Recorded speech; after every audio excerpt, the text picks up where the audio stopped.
What's up, guys? Welcome to FS Skiing. Today we are in Granite Peak in Wausau, Wisconsin in the United States, if you didn't know that.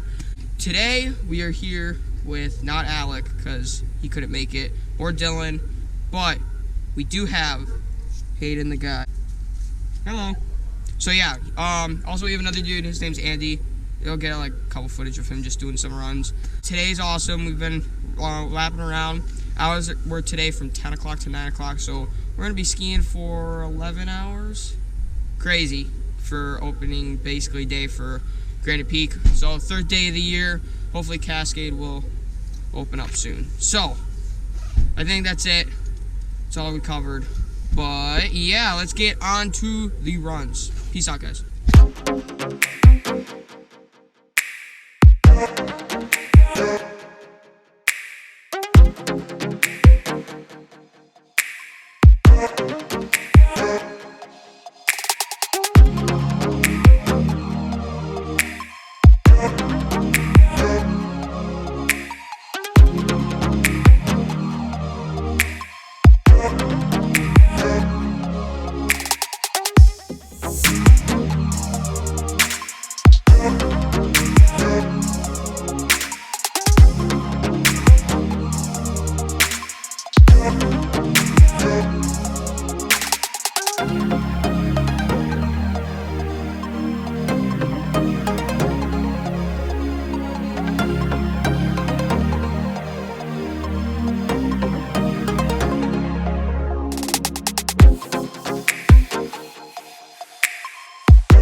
someone.